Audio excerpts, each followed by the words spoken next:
Hello, my name is Declan Mulready from the Audi Academy. Today we're going to jump in and take a look at the Audi A3 from a few different points of view. We're going to take a look at it from a design point of view, we'll take a look at it from a performance point of view, and we'll also take a look at it from a safety point of view, and as well as some of the options that are available for the car. The A3 is rather unique in our lineup because it's a hatchback. Most of the rest of the vehicles we offer are either sedans or coupes or SUVs. This is possibly the car that appeals to more Europeans than anything else. And one of the reasons it appeals to Europeans is its versatility. Now, don't get me wrong, this is not one of those cars you just use for getting back and forth to the home store. It's also a very sporty and very, very fun car. But the reason why it appeals to Europeans is because most European households only have the one car and it has to do everything. And voila, the A3 answers most problems. One of its greatest benefits in this configuration, and by the way, in the US, we call this the Sportback. One of its greatest benefits is its versatility. We can pop the trunk and we can put in those bits and pieces that we picked up at the home store over the weekend. We can fit in a few extra pairs of golf clubs. We can pop in our snowboard. We can pop in a surfboard, whatever the case may be. When we're finished either playing or doing the stuff around the house, or heading out to dinner in the evening, you can fit full-size adults very, very comfortably in the car, or you can fit 3 children across the back seat very, very comfortably as well. Take away the utility and look at this car from a design point of view, and the car is 100% Audi. Yes, it's got a slightly different back, but every other cue on the car is 100% Audi. If you take a look at the rear, it's instantly identifiable as an Audi because of the styling of the lights and the lighting configuration on the back, and also the way the lines flow onto the back of the car. You take a look at the side of the car, thick B-pillar, very smooth all the way across. We also have a very high belt line on the car. We're going to get to safety in a short while, but this is not just a great design cue, but also a great safety cue. And from a design point of view, it makes the car look a little stouter, a little bit more aggressive.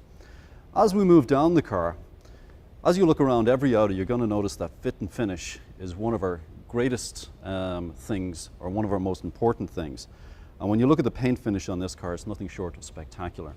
When you look at the attention to detail on this car, again, nothing short of spectacular. Every line on the car and every gap is absolutely perfect.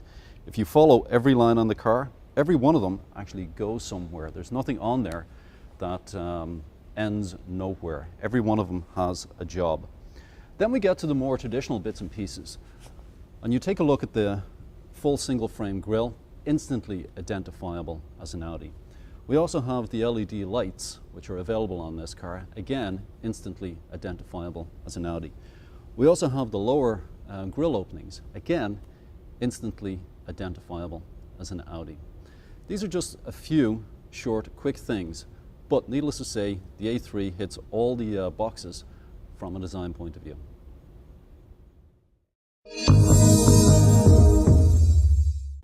We've talked about various aspects of the A3 so far. One of the things I'd like to move on to now is safety. To most customers, safety consists of things like airbags and so on. Well, we're going to talk about those briefly, but I want to take a look at the more important aspect of safety, what the car is built around, or what those airbags work within. For the Audi A3, one of the things you have to remember is its German pedigree.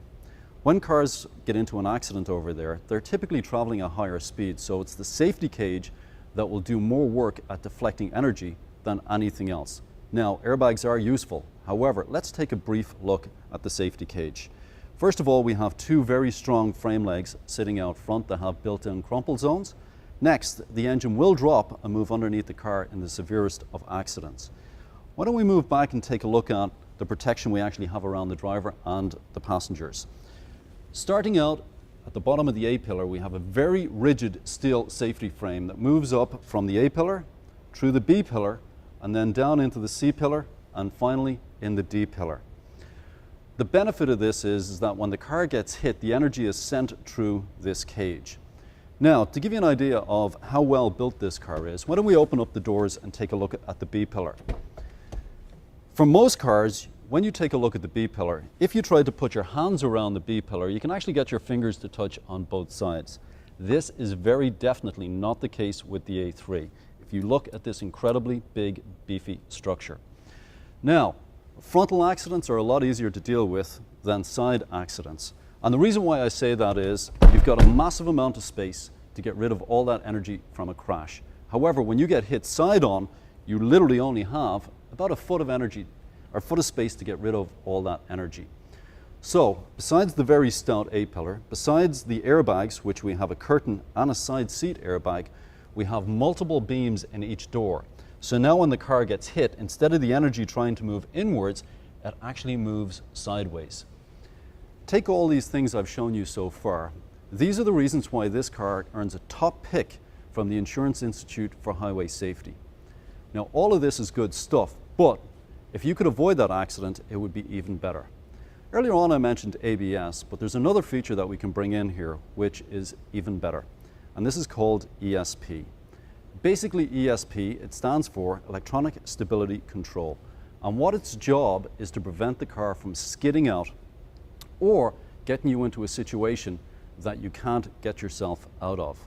How it does that is very simply by applying braking to an individual wheel to make sure that the car keeps going in its intended direction.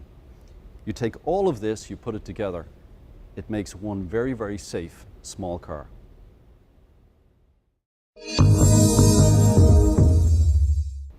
So now what I'd like to talk about is performance. When you choose an A3, you get two different engine options. The first one we can choose is the 2-litre TFSI gas engine, and the T stands for turbocharged in there, by the way. Now with this engine you've got 200 horsepower and 207 pound-feet of torque. The 207 pound-feet of torque is the key number here, for the simple reason being it pulls the engine from such a low RPM and really gets the car up and moving very, very quickly. Now this engine has been on Ward's 10 best engines for the last 4 years. So needless to say, not just is it powerful, it's also a very smooth engine that gives great gas mileage as well. And in this day and age, that's quite important. Now speaking of gas mileage, the second option gives you incredible gas mileage, and that's the 2-litre TDI. This engine develops 140 horsepower, which doesn't sound like too much, but more importantly, it develops 236 pound-feet of torque at a very low 2500 RPM. This engine this year has also been on Ward's top 10 best engines. Speaking of awards, this engine also won Green Car of the Year. In fact, the whole car won Green Car of the Year. And when you consider all the competition out there for this award, it's kind of startling that this little car would do that. Next up, we have your choice of gearboxes. With the 2-litre, you get two different choices. You can get the 6-speed manual or the 6-speed S-tronic. Needless to say, there's a great satisfaction that comes with driving a manual gearbox. However, for those people that choose to go with the S-tronic, by definition, this gearbox works and acts and looks like an automatic. However, it genuinely is a manual gearbox. Well, it's actually really two manual gearboxes joined together. And it pre-selects each gear. Bottom line, you've got lightning fast shifts. In fact, it's one of the fastest shifting gearboxes in the world. And when you look at this little car, some of the technology here is actually rather staggering.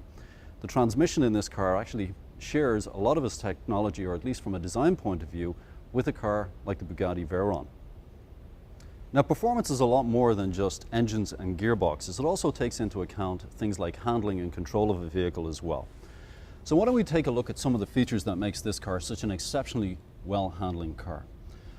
For the front suspension, we have a McPherson strut suspension layout, and on the rear we have a very sophisticated multi-link arrangement. In fact, both of these components are very similar in design to the incredible handling Audi TT.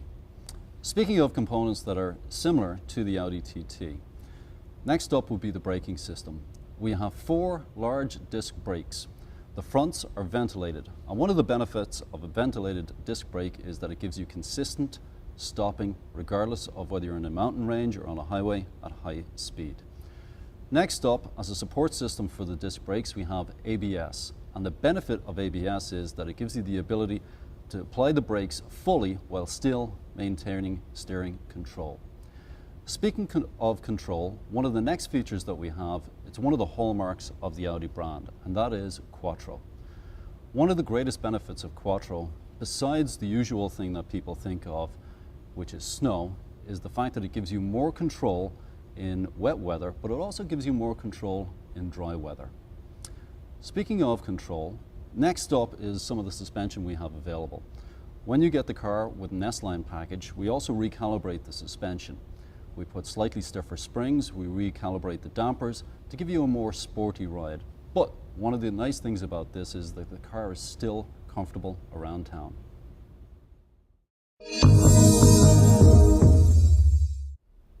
Alright, ladies and gentlemen, now we move to the interior of the A3.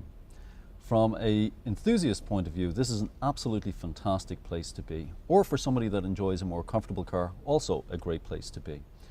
We have a couple of different seating options. You've got the standard seat and you've got the S-Line seat, which I'm actually sitting in right now. Not just comfortable, but also very sporty. You take a look at the steering wheel, which is leather wrapped. We also have indentations for the correct placement of your thumbs while you're driving. We have a leather wrapped shifter, which needless to say helps facilitate your hand not slipping off the shifter when you're shifting aggressively. And then you take a look at the details on the interior. It is 100% an Audi in every respect. Everything you look at, there's a place for everything and everything in its place. The fit, the finish, the details, the materials, all top quality. When you take a look at the inlays, everything is beautifully done, top to bottom and inside and out. An unusual feature for some of the European cars, needless to say in Europe, but a requirement for all US cars, is cup holders, and we have two large cup holders here on the side. Interior lighting is, needless to say, fantastic. We have individual lights for both front seats, and then you have the dome light for all seats on the inside. And last but not least, speaking of lighting, we also have the open sky system, which brings a totally new dimension to this car. As I said earlier on, people are looking for a very versatile car when they choose something like the A3. And when you fit the open sky, it basically turns it into a four-door roadster. You've also got excellent light through the top as well. So just some of the small details. Another feature that I like very much is the trip computer. It doesn't just show me gas mileage, but also shows me the amount of time that I've been in the car and how far I've driven on each drive that I've taken off on. And from a storage point of view, you'll notice ample door pockets and also a very ample glove compartment as well. The one thing I'd like you to take away from this is the details on the inside of the A3. The fit and finish, as I've mentioned already, is spectacular. The various options to make the car more comfortable or more individual are also here as well. And last but not least, it's the driving experience. Yes, the A3 might be the smallest Audi we offer, but from a driving point of view, the car is not just comfortable, not just quiet, but it also delivers from a tactile feel point of view. And the grin factor with this car is very large. All right, ladies and gentlemen, now we want to move on to the technology segment for the Audi A3. When you take a look at the A3, it's very much a technical tour de force. A lot of customers, when they think about technology, they think about things like, for example, the Audi concert radio system. While very good, that doesn't necessarily do it for me. They also think about things like Sirius, and they think about things like iPod integration. This car has absolutely all of that. Some customers might take it a step further. They take a look at the instrumentation, the trip computer, the way it's very logically laid out and can be read while you're traveling pretty much at any speed. The navigation system that is available in this car, absolutely state-of-the-art, fantastic system, will reroute you once you get live traffic, can do all of the above. However, I want to take technology and bring it a step further. Technology is, in these days, we can walk into any major brand store and pick up technology reasonably cheaply.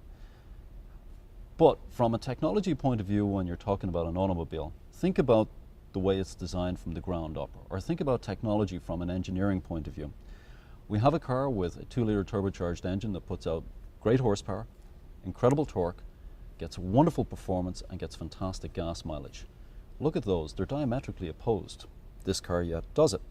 We have a transmission that is one of the most advanced transmissions in the world. In fact, as I mentioned earlier on, same type of transmission that a Bugatti Veyron uses. Not exactly the same transmission, but the same type of transmission. You take a look at all the awards that the car has won for not just its gas engine, but also its TDI engine. Absolutely fantastic. You take a look at how the car has done from a crash safety point of view. Again, a award-winning car, multi-award winning car. So I want you to think about technology slightly differently. Every car is going to have a navigation system, a dashboard that will appeal to the driver, gadgets here and there. But technology actually goes a step further. Think of it from more of an engineering point of view. And this car, believe me, is an engineering tour de force.